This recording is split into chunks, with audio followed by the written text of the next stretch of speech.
You're listening to the We Are Libertarians Podcast Network. Find all of our shows at wearelibertarians.com. You're listening to the We Are Libertarians Network. Learn more at wearelibertarians.com.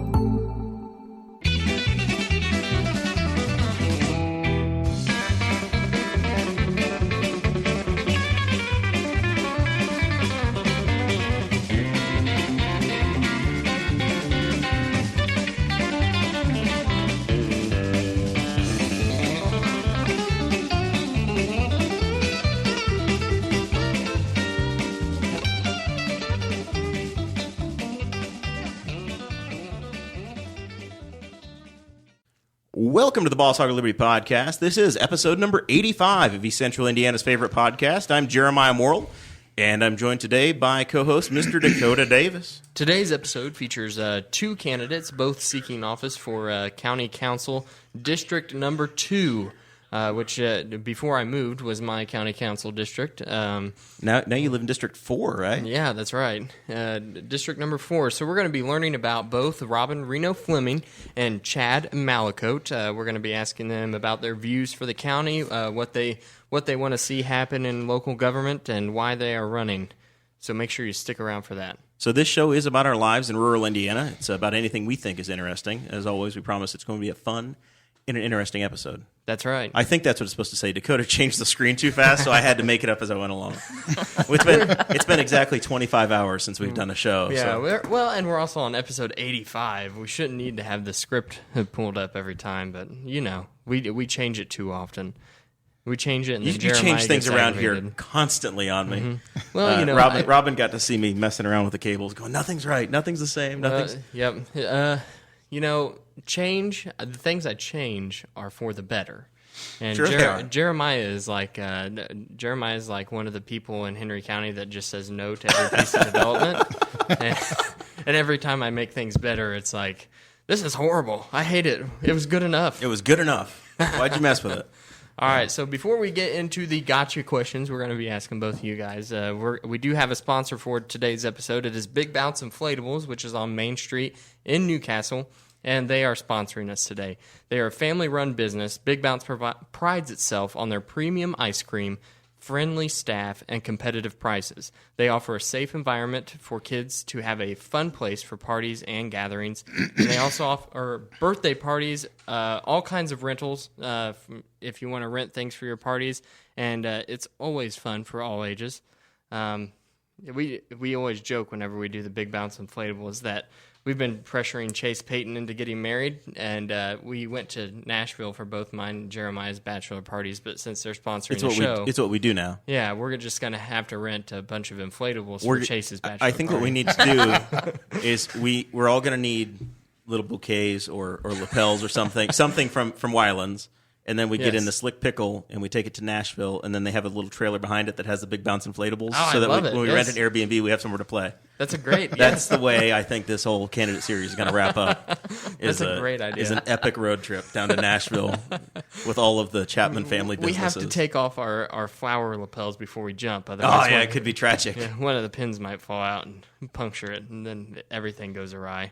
Make sure you make your reservations at bigbounce.com, bigbouncefun.com, where you can call 765-325-JUMP, bigbouncefun.com to make your reservations and rent all their good 200 inflatables. Whenever you get done at bigbouncefun.com, then you can head over to patreon.com/Boss Hog of Liberty, and that is our monthly subscription service where you get all of our bonus content, and you also get the pride of knowing that you support East Central Indiana's favorite podcast, and you also, keep the lights and the heat on in here. I turned the furnace up today so that we wouldn't be shivering like we were last night. Well, there were a lot of bodies in here last night. When we get through this candidate series, and my my candidacy has come to an end, and your transient lifestyle and remodeling lifestyle has come to an end, I think the Patreon people are going to get a little bit more love. Yes, they've supported us as we've gone through the transition here and moving into the new space and moving you and they've been very supportive as we've gone through it. They've been awesome, yeah. But we there are a few more services that we normally provide. Show notes being in there on time, and extra bonus shows. And if it makes we're anyone feel better, we're going to make those happen. Chad didn't even get show notes on time. He texted me about an hour before this and said, "Are there show notes for tonight?" And I thought, "Oh no." I thought that I had sent them, but I never did.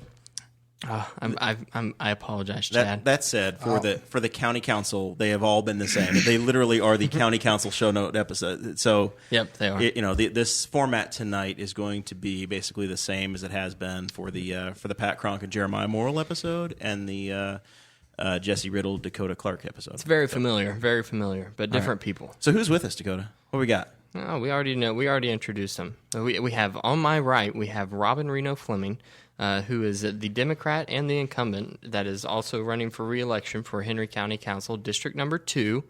And on my left, we have the challenger, Republican, Chad Malicoat. He wore his Republican red. He did. And Robin wore her Democrat burgundy. It's a good color. It works. It works. Yeah, Brent Spicer's in the chat wanting to know when the next TFT is coming on. All right, so Robin, we'll give you the floor and just kind of tell us about yourself, your time on the council, professionally, what you do, getting to know you for people that maybe are just now looking at the race and haven't decided, don't know much about you yet. Well, I am I grew up in Newcastle, graduated of Newcastle Chrysler High School. It's not Newcastle Chrysler anymore. I was in the transition class between Chrysler High School and Newcastle Chrysler. So that was a big ordeal back in the 1980s. And I'm an Indiana University East graduate of nursing, and I work at the Henry Community Health in the Women and Children's Unit, taking care of women and their babies and your children if your kids have to be readmitted, or women's health. And I've been doing that for 34 years. I'm married. My husband's Michael. I have 3 kids that we raised here in Newcastle. Seth, Spencer, and Sydney, who are all 3 teachers. And Sydney is currently working at Eastwood Elementary. Very cool. So and then under hobbies, do you have it other than county council? Do you have any hobbies, or just counseling? Just counseling. Hobbies. I really enjoy spending time with my family. Right now, we've grown from a family of 5 to a family of 8. All 3 are married, so we've kind of embraced that new era of our lives. And are you pestering them for grandkids? Well, now? Absolutely. My mother-in-law is in the chat, and my father. She hasn't been as bad, but my father-in-law has been. Well, you've only been hints. married a few months. Yeah, my daughter is. Yeah. And Chad's daughter is already in line for babysitting for non-existent kids. Right. It's your father-in-law. Yeah. Yeah. Kevin's all about it. My mom and my mother-in-law less so, but my mom is crazy. You gave her 2 puppies. What else does she want? Yeah. When are we having grandkids? I'm trying to move still. Chad, I'm sorry. Go ahead. I was going to say, traveling is probably one of my biggest hobbies. I enjoy seeing new places, and I was fortunate enough when I was growing up that my dad felt like the greatest education he could give us was to travel all over the United States. And I've been fortunate to be in every state in the United States. And do you have a favorite? You're political, so if you don't say Indiana, it's going to cost you. But do you have a favorite? I have different favorites for different reasons. I love New York because I love New York City and the hustle and bustle of the city. I am in love with the mountains, so Colorado would be right up there at the top of my list. But this summer I had the opportunity to go to Seattle and then on up to Alaska. And to see the wilderness of Alaska was incredible. I've always wanted to go up to Alaska. It is absolutely worth every dime and minute you spend there. Yeah, that is one trip. And you want to spend it outside the whole time. You're not doing fun things on a cruise. We were on a cruise, but we weren't doing fun things on the cruise ship. We were out on the deck looking. That is my dream. I've always wanted to take an Alaskan cruise. Like watching eagles in their natural habitat, fishing, watching whales playing and feeding, and just the seals. And, you don't see that here. We just, we are so removed from some of the greatest blessings that we have. But my dad felt like that was one of the, the best things that I could be taught. And so we did that with our kids too. And, 9/11, boys who were in 7th grade came walking out of school that day and, Mom, that's the building we stood in, right? And we looked between our feet to see the ground. It's a real place. And I think the sad thing in our lives today is a lot of people have seen things only through the television set, and so much sensationalism with movies and things like that, that those places aren't real to them. And I was really happy that we had taken the time to go to New York and see those things. And, so my kids really have a grounded understanding of what happened. They have a connection to the site. Right. And they were in 7th grade, but it was impactful to them because they knew how busy that building was and, how many people were there and how large the building was. So it was, it was a real place and a real thing. It wasn't something in a movie. Something far away. Right. All right. So, Chad. Well, I grew up here in Henry County. I've lived here my whole life. I did move away for a little bit to go to school in North Carolina and things, but that's where the twang came from. Yeah, a little bit maybe, but moved back here 97.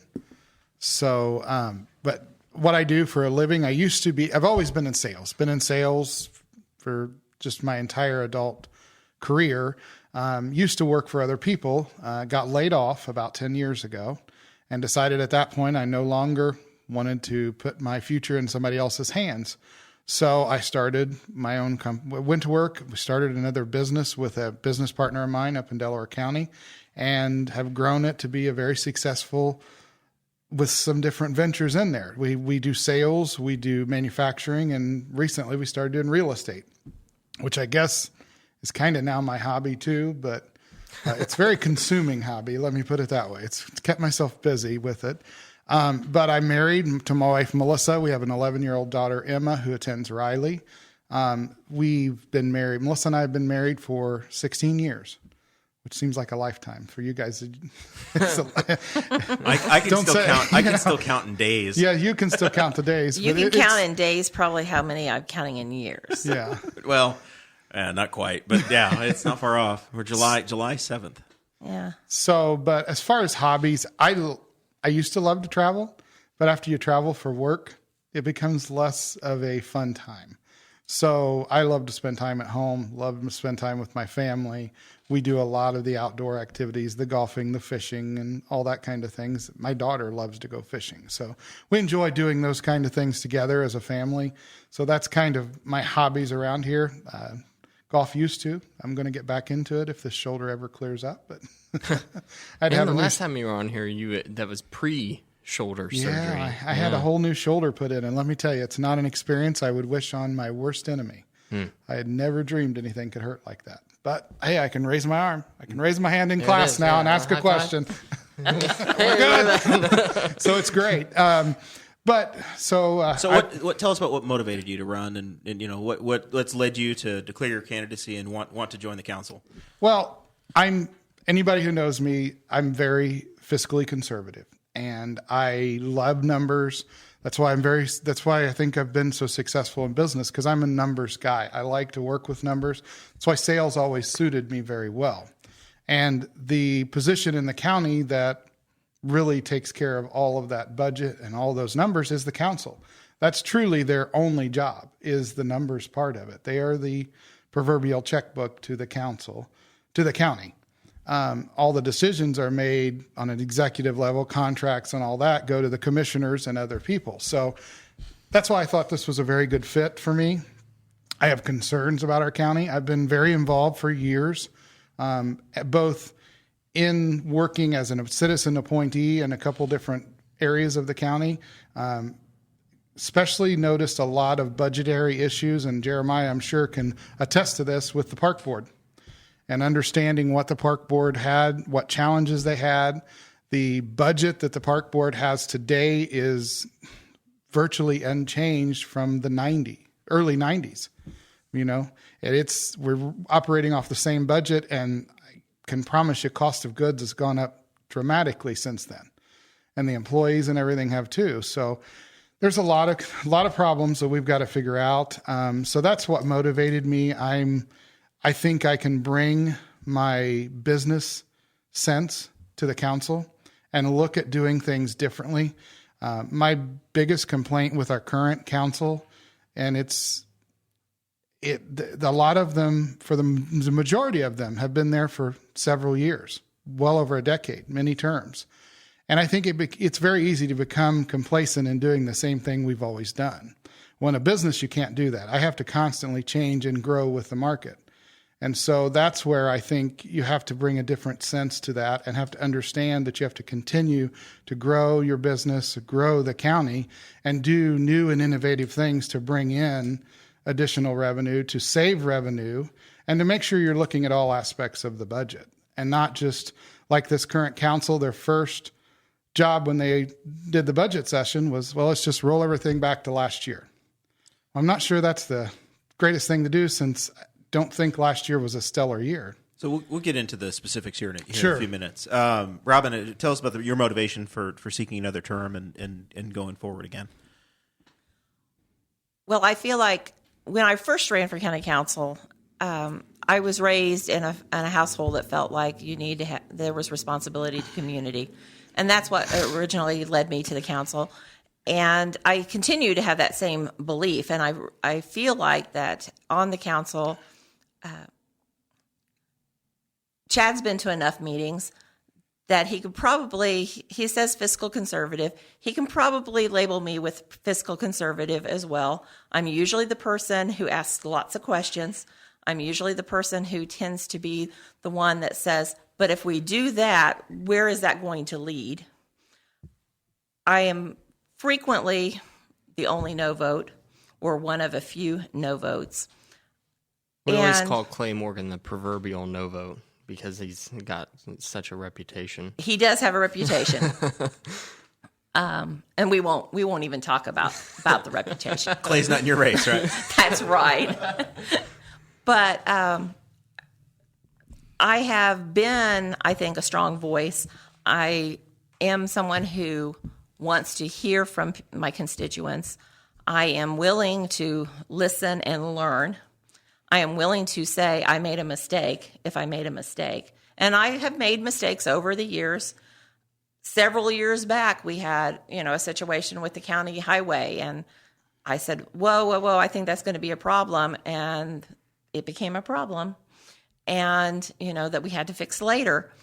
But sometimes I will comment that I feel like I'm the devil's advocate sometimes on the council, saying, whoa, put on the brakes, slow down. I tend to be the person who won't vote for something the first time I see it. Don't hand it to me today and say, vote for this, because if it's not something that is somewhat routine, I'm not going to vote for it. I need to know about it ahead of time. I need to be able to have time to double check the figures, double check the answers, and think through the process. I don't like to make rash decisions at all. So that's what's led me to continue on the council. And, I enjoy doing it. I've learned a lot, and I'm willing to learn more. I think there's always, if we're good adult learners, I think there's something that we can continue to learn. Because of my nursing skills, I have good critical thinking skills, and I think I use those frequently on the council, asking for, opinions and ideas, and trying to think outside the box and not always thinking inside the box. I despise the good old boy game, and currently I'm the only female on the council. That may change. It will change. It will for sure change, because Susan is coming in for sure. You may be joined by 3. I could be joined by 3. It's a definite change, and that's a good thing. I think a wide variety of representation is important for our community.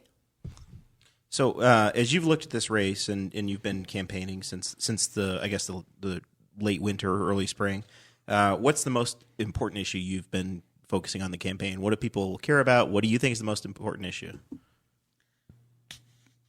The budget's a huge issue, and Chad's mentioned this several times. And with the council changing so many seats as is changing, it becomes a bigger issue. As Indiana has grown in its ability to say that it has lots of surplus waiting in the wings that has come on the backs of the counties, where they have taken funding away and taking funding away. And so the budget and finding innovative ways to meet budget and maintain a budget is a huge issue, I think, that's going on with the county right now. And, I would be misspoken not to mention the jail / rehabilitation center as a huge project that is, under consideration and still in the early stages of development. So I would say, that the jail isn't also a major component that's going to be facing the county in the next few years, and it's going to require some change of thought process, some relabeling, some new ideas, lots of community input and buy-in to create the facility that we need, not the facility we might want. I don't think we need a 200 to 300 bed prison.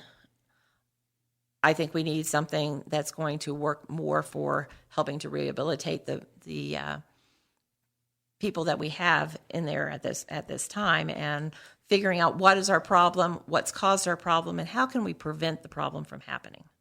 So, Chad, we'll go to you. And what do you think the most important issue is? Well, I've said all along is the budget. I mean, that's what I focused on because, again, that's the primary job of the council, is to sit down and figure out the finances for the county.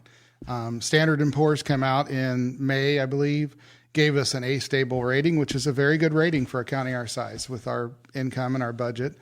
The problem is they gave us a very stern warning that we are operating from a weak fiscal position. And because of that, they're very likely to lower our rating.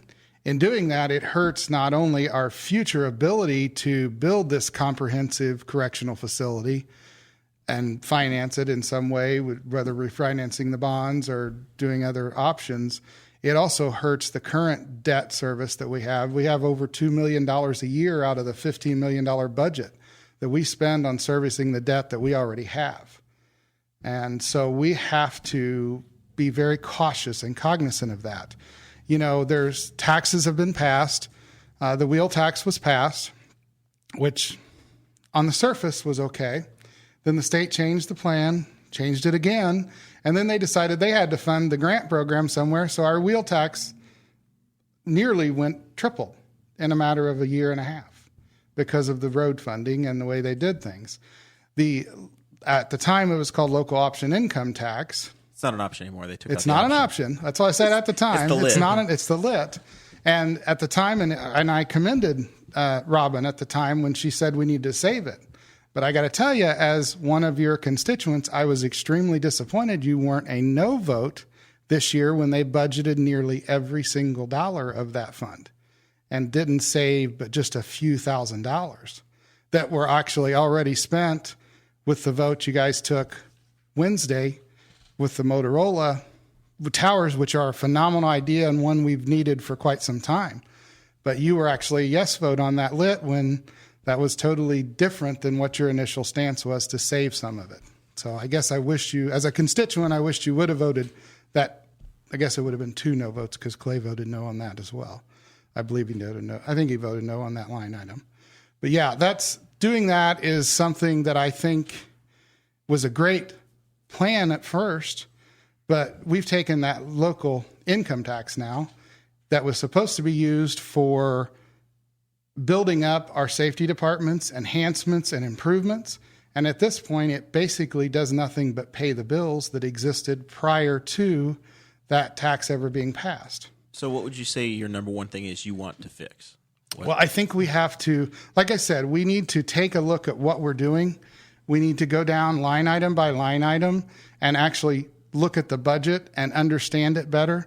I was there in the budget sessions this year, and one of the department heads, and I haven't spoke to her, so I won't use her name, came in and gave a great rundown of her entire budget, made suggestions to the council, but they implemented almost none of them. And there are a multitude of times for those who have gone to the council meetings, there's a lot of transfers that go back and forth. There are line items that have to be paid. There's one of the department heads has a fee that he has to pay every year, and it's underfunded by $6. He's asked multiple times to have that fee done right. Instead, we're doing all this extra work, all this extra paperwork to transfer $6 to a new fund. It's things like that I think we could clean up, and we could get a better understanding of every single aspect of our budget. And then we can tackle, how do we save money? Where do we shift from here to put there? How do we figure these things out? Because I think Robin's right. The budget's very confusing, and it's very confusing to some that are sitting on the council still. And we need to understand, have a better grasp of every part of the budget and go from that aspect. We're not going to tear it up and throw it in the trash. We just need to understand it better and work within its constraints. So let's hear from Robin, and you can answer some of what Chad talked about, but also back to the original question of what, if you're looking at your agenda, what's your number one item to fix for this next term? My number one item to fix would really be the me versus they. This election and this last 2 years in county government has been a lot of we and they. It needs to be us. There's been a couple of different problems, and wind. Wind is a huge issue. Oh, it's divided neighbor against neighbor, right? Exactly. It's divided neighbor against neighbor. And we need to remember why we live here and who those people are that live next to us, and get past the we and they and get back to us and figure out what can we do together as a community better for us, not what's best for me or best for you. And I think there's been a lot of disillusionment from, constituents in our county that don't trust anyone because they feel like they're on the they side, not part of the we side. And I think that's a big problem that has occurred over the last couple of years that we need to fix drastically. I will agree with Chad in regards to the budget is very complicated. There are lots of line items. And yes, we did start with saying, let's go back to 2017. We go back to 2017 to remind everybody this is where the budget was. We do look at every line. We go through every page. We read down through every one. Some we add to, some we take away from. Some we ask questions again because, you transferred out of here and you moved it to here. Why did you do that? And try to track that to try to get the appropriate funds in the appropriate line. One thing that, the office holders can do are transfer funds within a line section, so they can transfer lines within personnel, or they can transfer lines within supplies. Department heads can. And when they do that, we try to look at that during budget time and find out, well, why did you move that?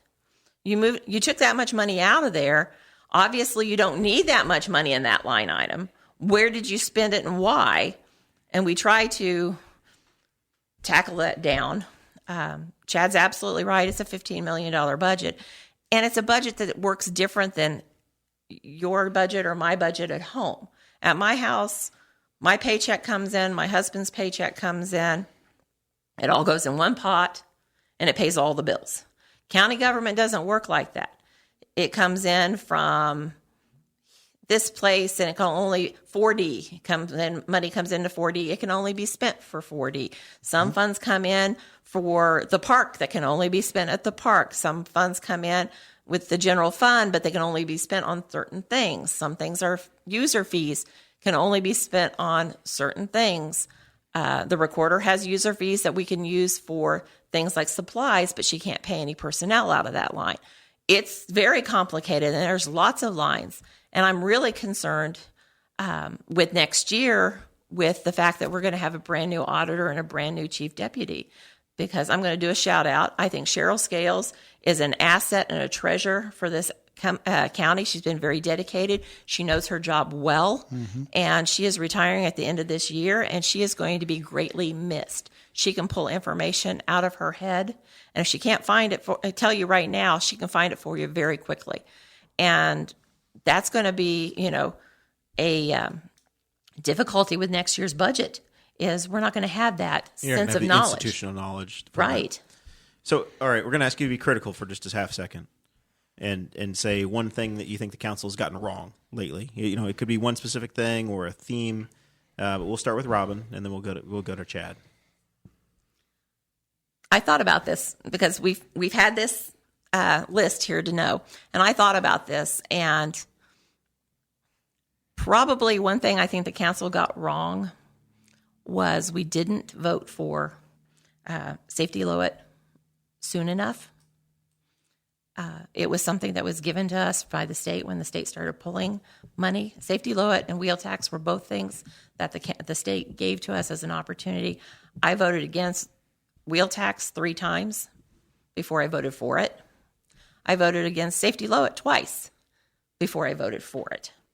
And it may have been something that we probably should have voted for sooner.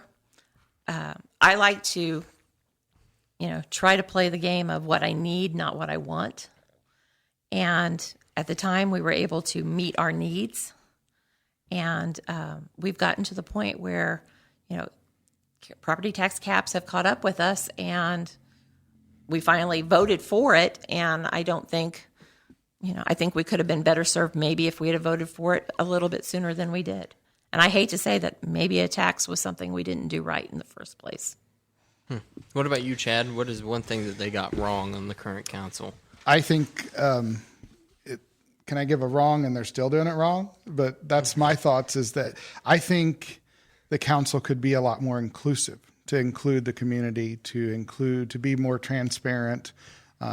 They have the meetings at a time when the majority of the population is at work. I've been attending council meetings for several years now, and wind has been a very divisive issue in our county. And I have to commend, there were many meetings I went to prior to the swell of wind that you could count on one hand how many people were sitting around me. But those folks have turned out in droves, and it's amazing turnout, and I think that's awesome that they've been able to take the time to do that. But I wish that the council could switch that, could be more inclusive, could look at doing, and I know that Butch Baker told me the other day they were looking at doing the AV and going to have some other options like the city of Newcastle has done, but I think that's long overdue. I mean, they've been having, how long have they had the council meetings at 3:30 on a Wednesday? Well, they used to be at 2:30, and when they were at 2:30, I lobbied to get them later in the day. And at the time, bless her heart, Dorotha White was on the council, and she had cattle that needed milked between 5 and 5:30. And so for her to be able to take care of her duties at home, we remained at 2:30. And then when shortly after... I guess Nate replaced Dorotha. Replaced Dorotha. We moved him to 3:30, which also helped Dick Bauslog out because he was a school teacher and he was having to leave school early.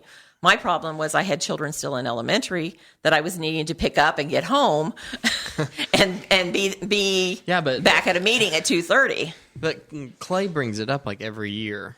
We need to vote to move, and I think I've seen it twice. I think I've seen him make the motion twice and it not even get a second. Yeah, at least twice. I mean, I think it's been more than that because it's been a comment for years now that it's fortunately with my job being a small business owner, I make my own schedule, so I was able to shift things around if I wasn't traveling. Yeah, I get off work at 3:00, so if I want to go to the council meeting, I'm like rushing, and I'm usually in work clothes, and I work outdoors and oil and things, and it's like You look like a maintenance man. Yeah, in the that's third right. row.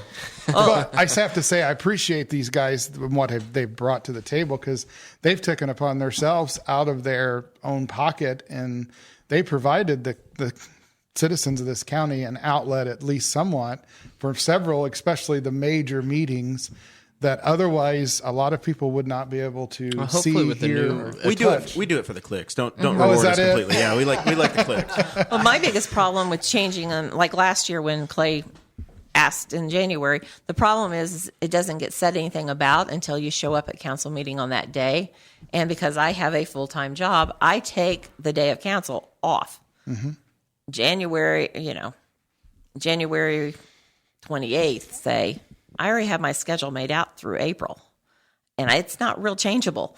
So But is that really fair to the citizens, though? I mean, no, you but took the job. but that's my you took the that job, was that's and so my you- vote. yeah. But if it's asked, If the conversation if the conversation started in November, and say, hey, can But we it's been change? started It's not for a several problem. years now, so why? But it doesn't happen until Yeah. it shows up in the council So we need meeting. to. So someone needs to be bringing it up a lot sooner than whenever whenever we vote on scheduling. As a For citizen- the- Right, and this I was county- my thought had been that if I win, polling people and saying, when do we want to have our meetings? Because that next meeting will be set, December 17th? That meeting will be set for January by the current council. So the first meeting is going to need to be set. And, there's going to be 3 new people for sure. And my thought was, let's poll these people and find out when they want to have the meetings. I don't have a problem with most nights. I have a few things that, because I'm on the council, I'm committed to, but it's not a problem to change, as far as I'm concerned. Any way I look at it, I'm going to have to take the day off unless we start meetings at 8 o'clock at night. I'm going to have to take the day off. 8 o'clock at night. Yeah. So I would be able to make it. There you go. Yeah, or you could do a weekend. There are a number of options that can be worked out once we know 7 days in a once we week. know who the 7 are. All right, so Chad, we'll stay with you and go the inverse. We did what's wrong. What do you think the council's getting right now? You can be like Jesse Riddle and just say nothing. I don't think it's nothing. I think they are like I say, I've been going for years now, and I can tell that, and again, I don't mean to use the folks that have graciously show up every day, every meeting for the wind, but I can tell that they're starting to pay more attention to the constituents than what they used to. And they're opening up for public comment, which never happened years ago. They're changing some of their mentality in those meetings to where I think they are being more cognizant of the constituents in the meetings and actually doing a better job of involving the audience, if you will, or those attending the meetings much better than they used to. So I think I've that's heard that something from a few people. I've noticed that has changed the overall dynamic of the council. And it's not just one person. I think the entire council has realized that it's very important to do that. And I think they've done a good job of opening that up and doing a better job at listening to people and giving folks, whether they agree with them or not, giving them the opportunity to speak. And so I think they've done a good job at that. All right. What about you, Robin? What is one thing that Tell us about how you're doing your Yeah. job right, Robin. This is your time to defend yourself. Well, as far as me, personally, Or the whole council. I will agree with Chad in regards to, I think the council has done a better job of listening to constituents and hearing what they say. I believe that's one of the things that I am doing right, that I listen to people, I weigh all the information. If you send me an email about something, I've read it, and I don't, not pay attention. I listen, I ask questions, I try to get other input and follow up on things, which, I don't want to necessarily, throw anybody out there, but like Nate Lamar has done a really good job of keeping the council. People complain or comment about not being heard. Everything that Nate gets, he forwards on. Everybody gets it. If he got a letter about something, everybody on the council gets a letter about it. He's been very good about making sure that as president of the council is being informed. And I work really hard at trying to stay informed on the topics and find out better information. I don't have the privilege of being a businessman that can set my own hours and go to all the meetings that are possibly going on. But I try really hard to set up little mini meetings with people and find out what happened at that meeting, keep up to date, get emails, get information about those events that are going on so that I am as well prepared as I possibly can be. I'll say another thing that the council's done, in my view, that I think is very impressive is whenever your board appointments have come about, those have been advertised and public input much better than the ever commissioners was. had done. Where the council does a great job of saying, "Hey, these 3 spots are up. If you're interested, send a letter." And they very well may end up reappointing the same person, but it's a very public and open process, and I think that's been a great. Oh, everybody knows who votes for who. Yeah. During those appointments, yes. All right. So we've gotten through that portion. This is a big one that you touched on earlier, Robin. We'll start with you since you started on it a little bit earlier. But the jail, we all know that our jail has been a big issue starting this election. We hadn't heard too much about it, like in the public, like you didn't see it all over Facebook like you do now before this election cycle. So I guess what we need to know is that you're on the council now, and you saw the study that came through. Do you believe that we need to build a new jail, and if so, how can our county prepare to try to pay for it? We're going to have to do something with the current facility we have. We can't continue to Band-Aid it the way it has been Band-Aided in the past. I don't know what that 100% looks like. I don't know if it's totally a new facility, if it is a addition to the current facility for possibly using portion of it for inmates and maybe another portion of it for rehabilitation and education and certifications or things like that possibly can be going on, counseling that can be going on. So I don't know what the picture of the new jail correctional facility looks like. I think it has to look like something different than it does now. That might mean, though, that we're reusing portions of what we currently have. Some of the funding for that is, I am not in favor of just jumping into taxes. Yes, that's been recommended to the council by our fiscal by UMBA, the group that consultant. Our consultants. And I'm not necessarily for jumping to the easy, quick, that'll fix it and we can go on. We do have some bonds that are coming up mature in the end of 2021. We'll have some bonds coming up mature at the end of 2024. We have the Justice Center bonds that are all coming up to mature. Yes, those are taxes. Those are tax monies that are paying those bonds. But that would be not raising a tax. It's not a new revenue It's not line. something new. Right. Yes. So like what we could look at rolling some of that over to pay for some of the facilities. There are a few state grant monies that are kind of being toyed with a little bit in some other areas of the state that seeing how that plays out, we might be able to qualify for some state money as well. I think we need to look for not only state money for correctional facility, but what other kinds of grants can we find that might have something to do with drug rehabilitation, those types of things, or home detention. Is there something that we can do with home detention that we can maybe find some grant money that could assist us in a portion of the facility? So decreasing the actual jail population. Yes, I don't think we need a 200 to 300 bed. I Right. think a large percentage of those people are people who, yes, they've They're nonviolent offenders. When you joined, Correct. When you joined the council, what was the head count in the jail? Because at that time, it had to be well under capacity, right? Probably 80s, Yeah. 70s, 80s. And at one point in time, we had the building across the street that was housing a lot of work release. We called it the work release center because it was a work release center. Somehow work release has disappeared.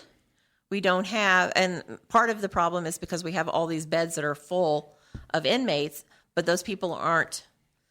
Yeah, we had actually had a conversation that we recorded with Sheriff McCorkle about the work release program and what the work that he's doing to try to get that back for the county. There's a lot of red tape that's set forward by the Department of Corrections that he has to kind of jump through. And I forget what he had said was the reason that it had to stop. Do you remember? Well, at the time, it was the cost cutting that they had to do 3-4 years ago Right. before there was the something law else, came though. I can't remember. But There was there's something other than there's a cost. large population of those offenders that are not dangerous offenders that we're doing it's kind of a double sided sword with them. We're pulling them out of their job that they have so that they can fulfill their responsibility to the community by their doing their sentence. But then we pulled them out of their job, and now 6 months later, you're free, you could go. They're jobless. Because they were jobless for 6 months, they may now be homeless. If they're not homeless, they're way behind on bills and in shape of bankruptcy. And that's a real disservice for some of these people that maybe, we could get more of the home detention started back up, get some counseling services and those types of things that can maybe help with the problems that got them there in the first place. And Chad's been coming to these meetings as well. Hope Initiative is really working on looking at our drug problems here in Henry County and what are some avenues that we can use to fix that, and who can we partner with? We need to be partnering with other people, our faith community, our schools, to make sure people are getting educated appropriately so they don't fall into that trap. All right, so let's pivot over to Chad for a minute on the jail issue and break it down for us in your eyes. Well, I don't think anyone could take a tour of the jail and feel like it's an appropriate facility for us to continue with. I think, when that facility was built, it was virtually outdated the day it was opened. It was originally opened for upper 60s, and our current population is running around 220, counting both buildings. So it's well beyond, it seems. It probably was even overcrowded at the time Robin was talking about, but just a few people, not hundreds of people. Just on a few days. Yes. Not every day. It's a must do. I think we have to be realistic in what we're looking at. We have to understand, and that's where I think we have to understand where we're at as a community, where we're at with budgeting. I know that it's been mentioned, the Justice Center 2024 bond. I've talked to several people that are very involved with the sheriff's department or on the sheriff's department. They don't think it will last that long. They do not believe 6 years is long enough for them to wait on that bond to get started. Because you have to realize it's at least a 3-year process. The county started originally wanting to start this process in 2012, 6 years ago. And we're not at square one, we're at square two. I mean, government's never known for its speed and efficiency, Chad. No, not well. In this case, it's very well proven, and that's the thing. This jail has been, like I say, overcrowded and underutilized, or overcrowded and not of use since the day it was open. But we've needed to do something for a decade now, and I think we've got to address it quickly. We had an unfortunate incident where an inmate was killed. We are in the middle of a federal lawsuit. Vigo County, I believe you mentioned last night on the show, is in a similar type scenario, and the federal judge could come down and probably will come down and give the county an ultimatum. And we have the same judge. We have the exact same judge Yeah. on our case. And in that case, it could cost this county nearly $1 million to ship inmates out of this county. The closest facility, from my understanding from the sheriff's department, that will take a prisoner to us is 2.5 hours away. We're going to pay $50+ a day. If it comes down to it, I wonder if Geo, we have a state facility that's 3 miles north of us. I asked that same question I about a wonder month ago. if the Newcastle did state prison facilities got did you There's get no any answer response? yet. Well, I think there's some confusion as to the legalities of it all, because Right. we're dealing with County versus state. There's a lot of issues in that aspect. Well, if the and regional jail facility thing goes through, then maybe that would be well, an option. I mean, we have almost- two that are very, very close. We have two state facilities that are very close to us. The one in Pendleton and one right in our backyard in Henry County. I don't know.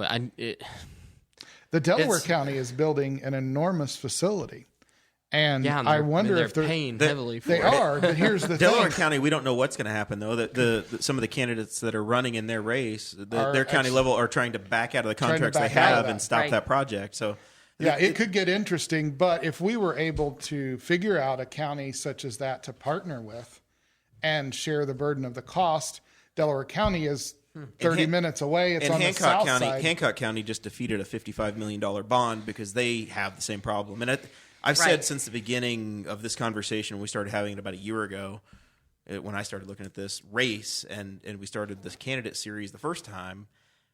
This is really an issue that's every county is trying to solve. And if every county is trying to solve the same problem, then obviously Henry County has some of its own unique issues in the jail over here.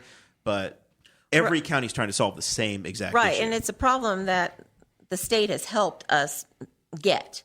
When they decided to send back all the Class C, they call them level 6.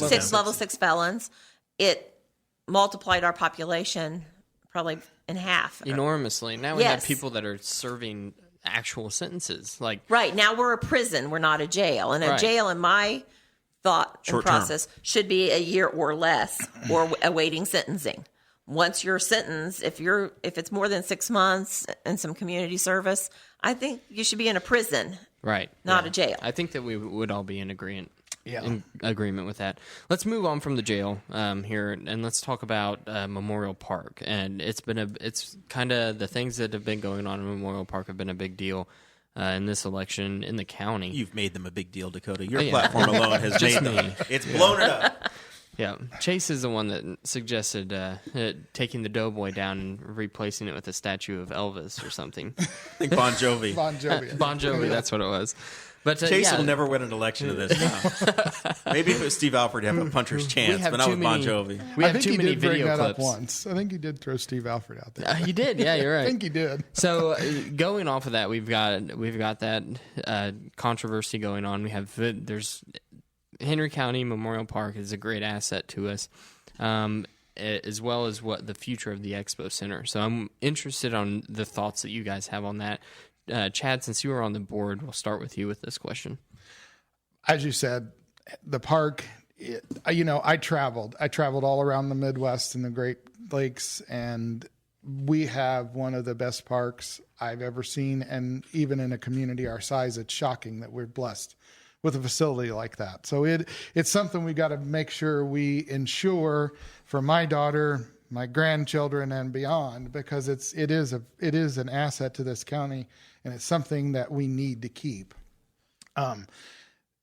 As far as the issues with the money, like I said, the budget that they're currently operating on is not much different than the budget from multiple decades ago. Yeah. Now they've done the park board and the county and everyone has done a really good job of figuring things out.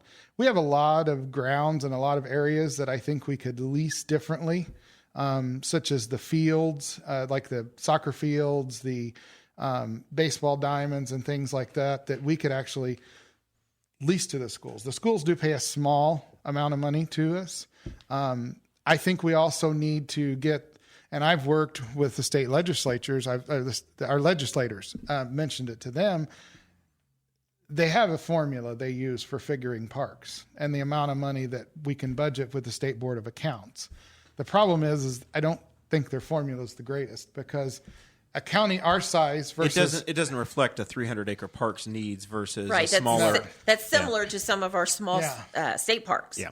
Yeah, it is. And so that, I think, needs to be addressed, and we need to work from that angle to make that understanding, because raising the parks budget, if we could get the state to bump the parks budget by 10%, it would make an immense amount of difference there. I do think that the council and the county and the food and beverage money, and I think everyone is trying to do their best with the park. I think that's what everyone intended to do with the Doughboy situation. And, that kind of went awry. There was 58 minutes in, and somebody said Doughboy. I did. Well, it's written on my sheet. So Jeremiah and I both were on the park board at the time that came up. When it first came up, we went months of meetings and conversations and talks, and they were advertised all over the place, and everybody loved the idea of getting him fixed and then moving him to a more accessible location. Then there was some disagreement with that. Yeah, I went and videoed some of those meetings. Took some pictures. Got rather heated. And the thing that transpired is, unfortunately, the park board, without us really knowing, when we saved him. The county saved him from being destroyed. Him being the statue, the monument. The monument from going to just rotting away by taking him and restoring him. Now he must meet all ADA compliance. I was on the board at that time. I was actually the president at the time, and I spoke with folks from IU. I spoke with people from Washington, D.C., that deal with national monuments and everything. And unfortunately, we had to make that happen. And in talking to the state highway departments, our county engineer, and to try to make that happen in its current location would have been astronomical. I mean, 6 figures plus. So I think there could have been other solutions. And even when I was on the board, I offered other solutions. I said, well, let's consider the One World Monument down there. It's already virtually ADA compliant, would take very little change. It's still on 3. Unfortunately, the folks that were involved at that time did not like that idea. So in your opinion, with the Doughboy, if there's been a lot of public outcry about the moving of him, do you think that is a place for the council to try to step in and allocate funds to make another monument? I don't, because you're talking to make the monument, put it back where it was, and spend the money. You're talking not just thousands, you're talking hundreds of thousands of dollars. The person who currently holds the mold, because the mold is still in existence for that monument. Vinesky. Is that how you pronounce it, Vinesky? I think so. Yeah. I believe the figure we got, because at the time we had to insure him to travel to Michigan. Mm-hmm. The insurance at the time was $150,000 to have that statue recommissioned. Just for the insurance? That was the insurance. That was the insured value, not the cost of the insurance. That was the value of if something were to have happened to him. We had the county's insurance agency had to put a rider policy on to move that Doughboy to Michigan and back, and valued it at $150,000 to have that recommissioned. That's crazy. And like I said, putting him back in that spot, you could look at a 6-figure fee just to put just to make it ADA because I met with compliant. the ADA compliance officers. I met with our county inspectors, and it's the inch for every 12 inches of drop on you. So you would just have a lot of zigzagging sidewalks throughout the state or throughout the park. What I do like about the new location is that monument is amazing. And I believe that it was meant to be seen up close. If not, the sculptor would not have given the amazing detail. You can see the nails in the soles of his boots. Right. You can see every tooth in his mouth. You can see an anguishing look on his face. And I believe it was made to be seen up close. And I believe there is an entire generation or two of county residents that most never even seen it, barely knew it existed. And now it brings this treasure that there are only a few of these things left in the world that we are lucky enough to have up front and center, and people will be able to go right up to it and enjoy it. I've always said that about Spencer County, Owen County, Spencer, Indiana, in Owen County. Yeah. It's on the courthouse lawn. If you go down there and you pull up and you're 10 feet away from it and you got it up close. Robin, tell us your thoughts on the park, and you've watched the story develop, I guess, from the council side, but your view on how the park's been funded and the time you've been there, and what you see as the future of the park. And in that time, we've the golf course has been sold. We've had the non-for-profits have come and gone and changed the direction of the park. The county does put in county dollars into the park. It's not only ran by the tax that we pay in our taxes. The county puts in just shy of $300,000 of COIT money, which is county option income tax. So if you are working here, part of your income tax is helping to maintain the park. The park board in the last several years, I think, has started to, again, change its mindset and look toward a future and not where we've been. And that's a positive thing that's trying to happen with the park of, let's do some new things. Let's do some things that we aren't doing at the park, possibly renting out some space. Yes, the school used to help play with the soccer fields, but the high school soccer team plays on the football field now, so they're not getting those dollars. But what are some other, events and things? I remember as a child, Civil War reenactments going on at Memorial Park all the time. Really? Oh, yes, at least one or two every summer. And that would bring in hundreds of people who would come, and they would, do their reenactment that brought in. I demand we bring that back. Well, there's we have rules against everything. It's the fires. They won't come back because we don't have fires on the ground or whatever. That's those types of events that could come back. There's lots of different counties that are doing new and inventive things. Carmel is doing their Christmas, the German Christmas thing downtown. That's a whole new thought process, and those are things that we need to look at as a community. I will agree with Chad as far as the Doughboy goes. It's a hot topic, and it's been a hot topic, and it's hurt lots of people's feelings. And when we first started talking about possibly moving the Doughboy, the main focus was not on moving the Doughboy. The main focus was restoring it. Wind farms are like the third rail of Henry County politics, but I think the Doughboy is the fourth. But it's a really politically hot topic. Radioactive. But some things that people don't know about the Doughboy is its previous location on the hill had significance, because across the street was the rail line that people put their boys on the train to send them off to war. Their sons, their husbands, their grandfathers, uncles. That's where they left, and that's where they came home. And people don't always necessarily realize that. And as our society has changed, ADA compliances are one of the things that we have to think about today. Nobody thought about that before. State Road 3 was just a little 2-lane road that, I'm going to stop at the park. I pull off the side of the road, park my car, and walk across the street to the park. We can't do that in today's world. Mm-hmm. The state of Indiana is not going to let us even put another turn into the park off of State Road 3.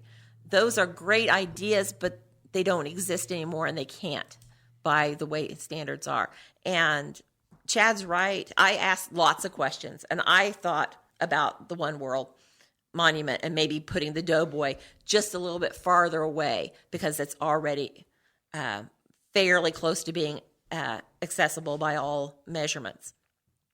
And because I thought that could be a reasonable compromise. Mm-hmm. But to put him back where he belongs, according to where he was placed originally, he wouldn't be in the woods anymore. He'd be on a concrete. He would have to be He would have compliant. to be. Correct. He would have to be. And, the monument itself would have had to have been changed, and the placement of the monument would have had to have been changed either way. There's no way that you could have made it ADA compliant and it still be original to the artist's drawings. no. How about some of the other projects that are going on in the park, though? The Saddle Club's attempting, I think, or is working on a 25-year lease. The Expo Center is coming in, and you had the funding that went towards that from the county bond a couple of years ago. Right. I think, the Expo Center, if all goes according to plans, can be a wonderful thing for our community. It can be an avenue to bring more income in. The Saddle Club brings hundreds of thousands of dollars into our community every year by hosting events. And those people are here overnight. They go to our restaurants. Maybe they don't go to the restaurant, but they stop at Kroger's because they have their trailer with them, and they get some supplies. They buy gasoline here. Those types of things bring in revenue. The Expo Center, if it comes to fruition the way that it is intended, has the opportunity to bring in some larger events that could be hosted maybe jointly even with the Saddle Club, and could be a really good avenue for the county to utilize the park in different ways. Anything else on the park for you, Chad, or are you good? No, we've covered. Robin and I are going to be very similar. We were involved in that joint meeting with the Expo Center. I made the motion on the park board. She made the motion on the council side to give them that funds from the county to help get them started. So I think it could be great. And the sad thing is, the Saddle Club is awesome. So those meetings, there were several meetings. People think, oh, it just happened. No, it didn't just happen. It happened over a course of about a year and a half. No matter what meetings you set up and what happens, there's always going to be somebody on the back end that says, I had no idea.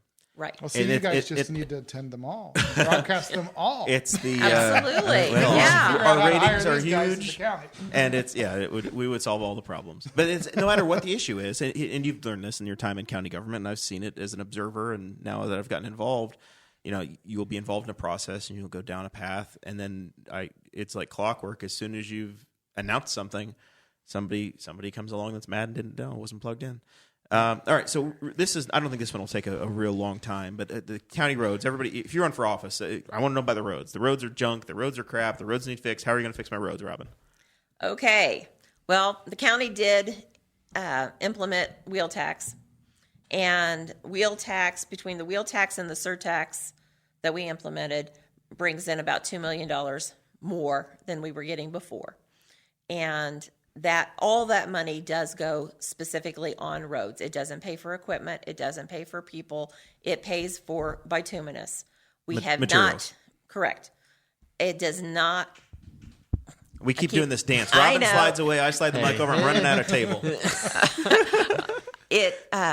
We have not decreased the highway budget, and so the highway budget we have decreased the highway budget, but not in the amount of dollars that we put on the road. And then the wheel tax is additional dollars that we put on the road. One of the things that, because of the wheel tax and the increase in revenue that we had in, we were fortunate enough 3 years ago when the state offered the community crossing grant that we had money in those funds that we could, pony up $1 million match. So we got $1 million. So we had $2 million. The county was in a position to do that. The city of Newcastle was not and didn't get that match because right. They didn't have but the money. The county was. Yeah. And because of that, we had $2 million to put on roads.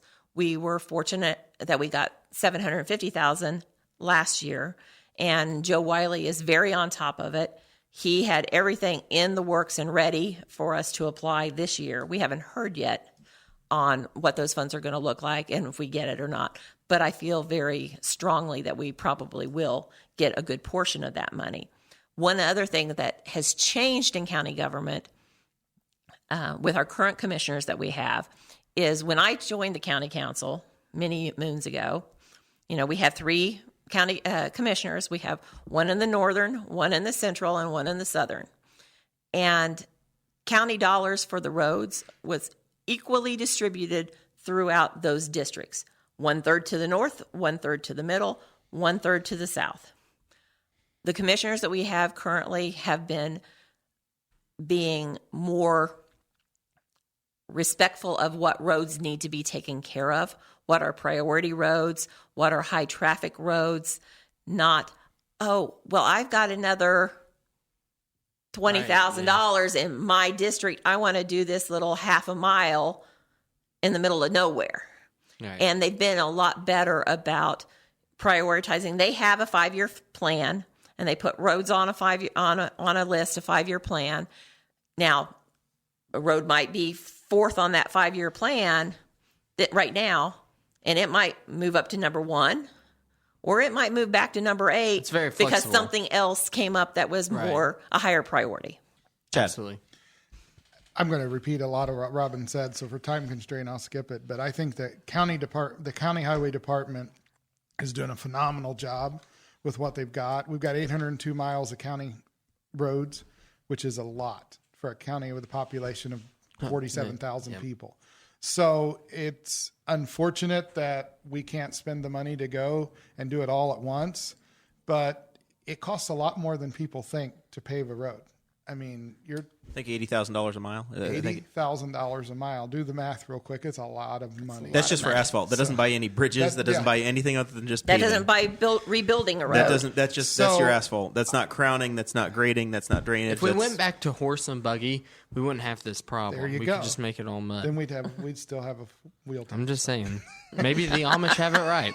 All right. But no, I think what I do want to say is that I think it'd be hard for many people to argue that the roads aren't getting better over the last couple of years than they have been. Yeah. And if we can continue to the growth in the area we're going in, the way we're doing it with the plan, I think we're only going to see it continue to get better, but I promise it's never going to be perfect. It's an arrow that's trending better, but 3 years ago we couldn't say that. Yes. Correct. I agree. Would be derelict in our duties if we didn't get into this next one because it would be tone deaf. This is our third rail, right? According Fourth. to Jeremiah. Fourth. No, that's Doughboy's the third. fourth. Oh, this Doughboy's third- fourth. Doughboy's Yeah, fourth. what Okay. we want to know your opinions on wind energy and specifically abatements because that is the role that the council would play.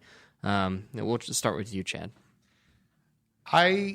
Since I've been involved, I've done a lot of looking on wind. There's a lot of information. There's a lot of different aspects to it.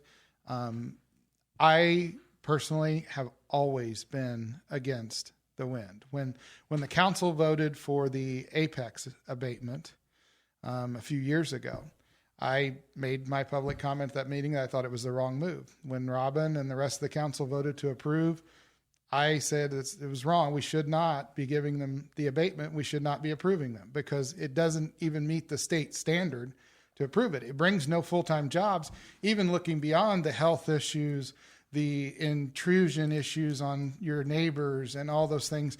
Just, it doesn't meet the basic requirement from the state. And I had a long conversation with Corey about it. So my stance has not changed. Corey being Corey Murphy, the yes, Economic sir. Development. Yeah. So not we have everybody might we have know. an international audience. Okay, I they don't understand. all know Sorry. who Corey is. We love Corey, but we got to We define do these love things. Corey, but I've always had that stance. And my mind has not changed. I think it's. I just don't think it's. We are way too overpopulated to start with looking at this avenue. Well, for if us. we keep driving young people away, we won't be as populated. Well, and we it'll are be- we right, are going yeah. through a population decline. So maybe in a couple decades we could be. I hope We might not even. I pray not. We might not even need a jail if it keeps going the way it is. That Robin, doesn't seem like a great solution, but it's a solution. tell us how the wind blows. The wind blows, and it really does blow. I will have to say that, Chad is right. I absolutely did vote for wind abatement 5-7 years ago. And at the time, with the knowledge that I had, I thought that maybe this was a good thing. No, it didn't bring a lot of jobs to the community, but it had the potential of possibly bringing some revenue to the county. As wind has become a hot topic, I have been given countless articles to read, have looked up things on my own, trying to find out more information about wind and some of the health risks and some of those things.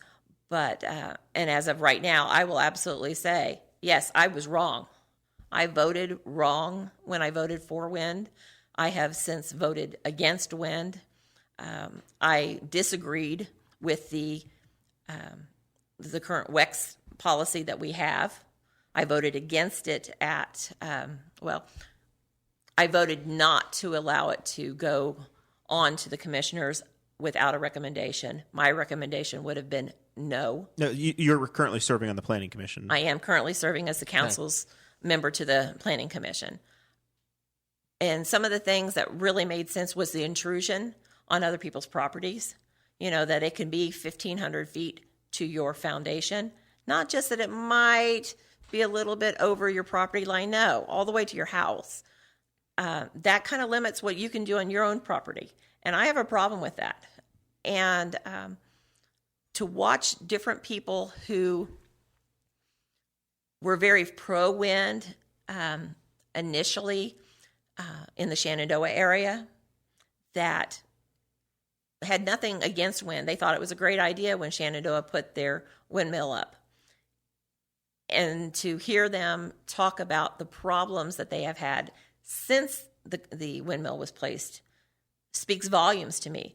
It's not just, I'm back to my nursing background. It's not just, well, so-and-so says. No, there's documented evidence of health issues and problems with insomnia and problems with shadow flicker and problems with infertility. And so do you guys think that this is do you guys think this is an issue right now with all the 4 mile ordinances that have been popping up? And because according to one source that we saw, it was like 90% of the leased land for wind had been put in these 4 mile buffer zones. It's like I am not going to make the mistake and say wind is dead, because I think Calpine absolutely still has an interest in Henry County, and they've shown that with some of their attorneys' interests into some of the things that have been going on. And so I won't say that wind is dead. I think the 4 mile radius helps to discourage space. It decreases space that they can move into. But if Newcastle doesn't follow suit and do the 4 miles, then, they could be right in our backyard in town. There's still plenty of places that maybe not hundreds can be put in, but there still could be some put in. And if Calpine really wants to be in Henry County, they'll find a way to obscurely place turbines to their benefit. All right. So no to abatements. All right. All right. Chad? This feels like marriage therapy, this next part. I don't know anything about it yet, but I'm sure this is what it'd be like. I've seen it in the movies. Yeah. Talking to your opponents and talking about your opponents, I want you to tell me one thing. I only have one. I don't have opponents. Yes, just one opponent. Is there another one? Well, you're the only race that we've had on that hasn't been a three-way deal. I thought maybe they added one to us, Robin. I'm just making sure. You're running against the empty chair, okay? Yeah, just like a couple other races have. Okay. But what is something about Robin, the way that she's run the race, or the way that she's handled herself on the current council that you admire? Well, I think Robin and I met and spoke very early. Actually, it was after one of the HOPE epidemic, opioid and alcohol epidemic meetings that we talked at length about it, and we both said that we were going to run our race on us and not on the other person. We've tried to, and I think we've done a very good job of that. I mean, when you look at some of these nasty races on the national level, and it's horrible. I mean, lots of us in this room have been door knocking lately, all of us, I guess. And I'm sure there's people we've run into who don't even want to talk to us because they're so sick of these ads on TV and things like that. And I think Robin has done a great job of keeping it focused on her, and she's ran a very good race. She's worked hard. I know she's out there pounding the pavement just like I am, and I think we've both done that. But as far as Robin... I've thought a number of times it'd be easier if you took half of his stuff and you took half of hers, and then you could just split the district up and get to each other's houses. Yeah, it could be easier that way. But, no, and I have to commend Robin. She has a very noble career, and she sees people at their happiest days, and unfortunately some at their worst days. And I can't imagine the roller coaster that she has to ride on a daily basis. My brother's a surgical nurse, and I know that I get very little of his smiles, but he certainly has told me some of his woes when he has those problems. And it's so I think, as a person, she has a very noble career and should be very respected for what she does for people. All right. What about you, Robin? Well, Except about Chad, not about you. Well, let me tell you why I'm great. That's probably harder, actually. Chad has ran a positive race and campaign. Chad has a business mindset. I'll pull up picking closer. on Robin. Okay, Chad has a business mindset. He has been attending meetings. He's been actively involved in the community. He has a better understanding of county council than a lot of people that are not on the county council or do business with the county council on a regular basis. And for that, he's very well prepared. He's family oriented. His family's important to him. Chad mentioned earlier, we probably have a lot more in common than we don't. And, those are some of the attributes that I find very positive in Chad. All right. And then if you look at the whole council or other elected officials in general, somebody you look up to or a role model, somebody you really appreciate. Dick Bauslog. I don't know who else I could. You can't say enough positive things about Dick Bauslog. He has the spirit of servanthood. Absolutely. He was raised in politics. His dad was mayor. He was raised there. He understands. But he has served. He served not only in the council, but he served in the schools. He was an educator. He was a principal. He continues to teach and mentor.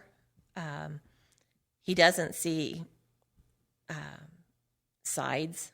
He sees holes, and holes with a W-H-O-L-E. He wants what's best for our community, has always had a sparkling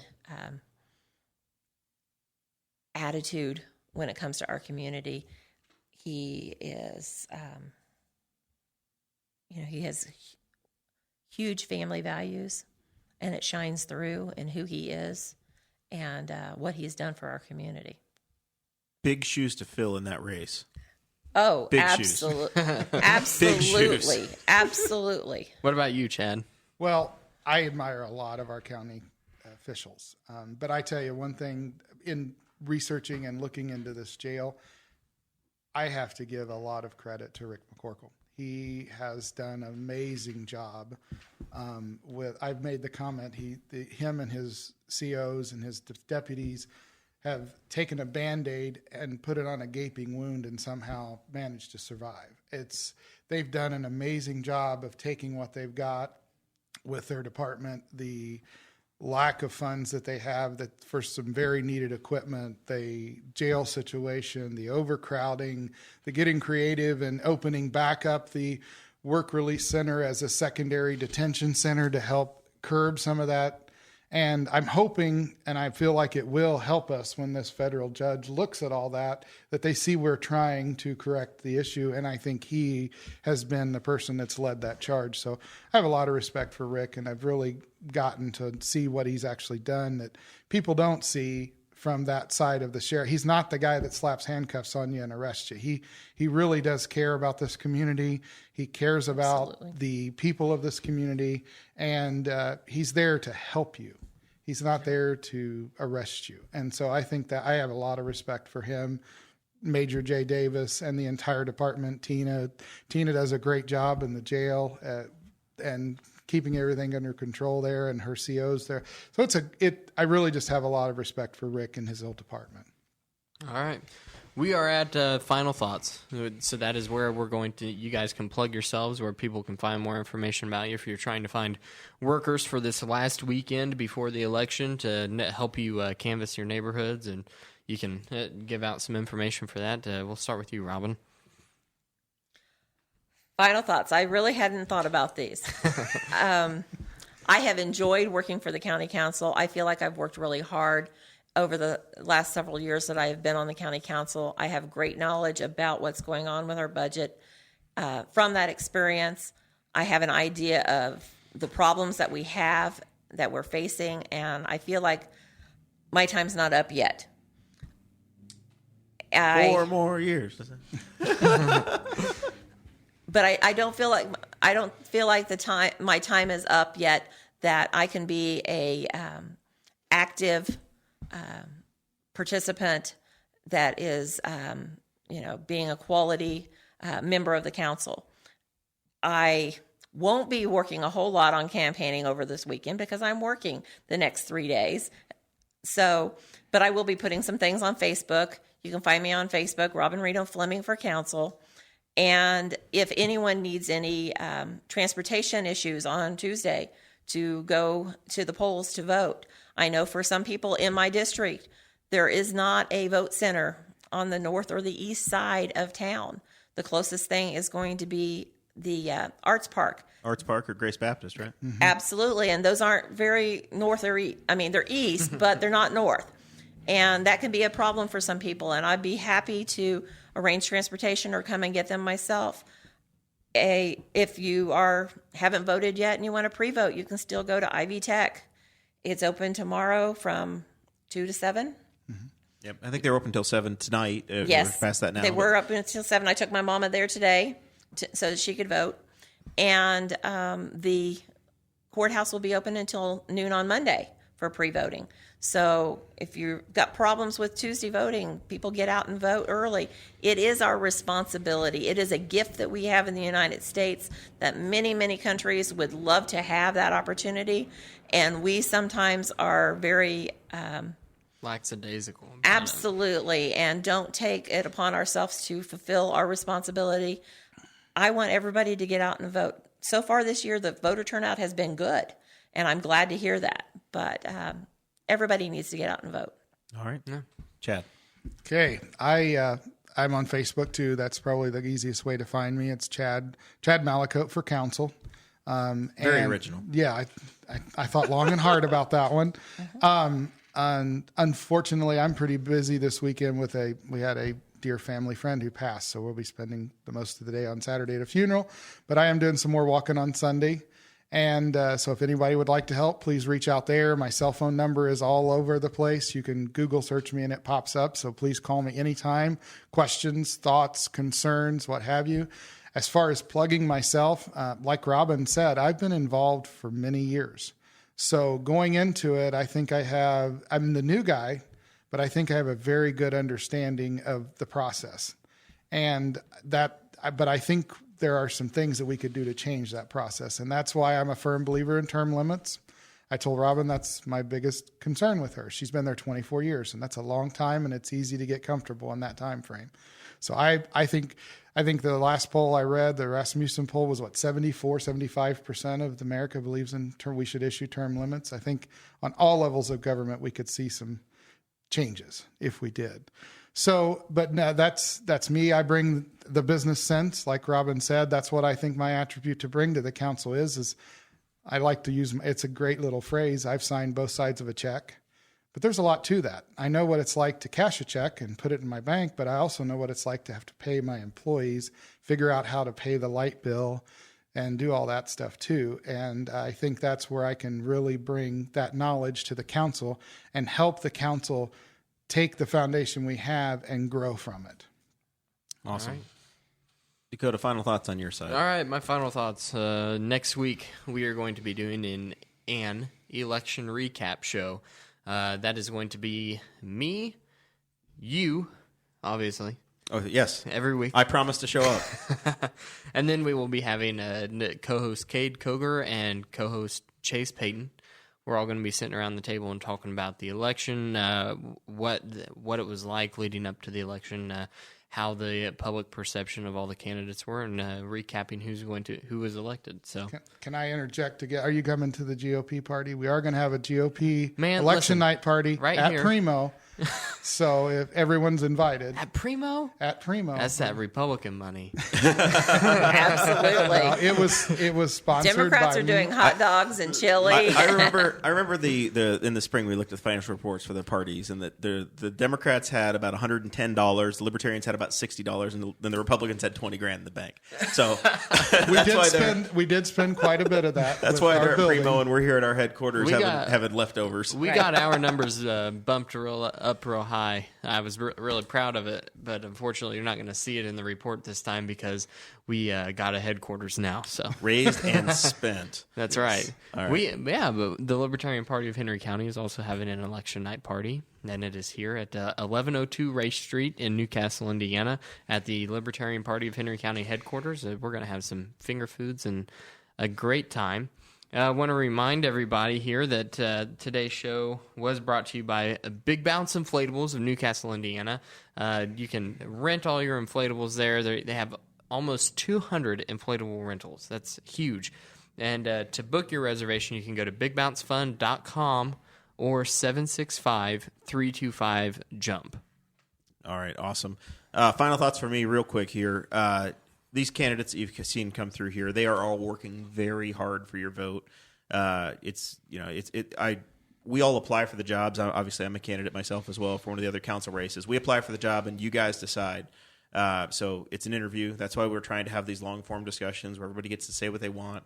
Nobody gets cut off. Nobody gets shorted. You get a full opportunity to explain yourself and your platform. Really appreciate the support of the audience that has paid us back for this, and the clicks and the listens and the watches and the shares all mean a lot. When you email us and tell us you appreciate it or tell us it was a great show, it keeps us going and fires us up. There's been a lot going on in the personal life for Dakota and myself the last 6 or 8 weeks. It's been busy, and it's definitely been a grind to do this, but the audience makes it very rewarding. So Absolutely. Thank you guys for listening. But do the last step and actually go to the polls. Whether you early vote or you go on Tuesday, go to the polls, and you've done your part now, watching and learning about people. So make that happen.